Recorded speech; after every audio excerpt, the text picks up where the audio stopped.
একটি জালেম শাসকের শোষণের নির্যাতনে আমরা নিষ্পেষিত হয়ে আল্লাহ রাব্বুল আলামিন আমাদেরকে 5 তারিখে একটি গণ অভ্যুত্থানের মাধ্যমে আমরা একটি স্বাধীনতা পেয়েছি।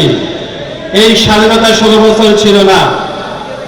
আমরা এই গণসমাবেশের মাধ্যমে জানিয়ে দিতে চাই, আমরা আরেকটি গণ অভ্যুত্থান চাই, আরেকটি বিপ্লব চাই।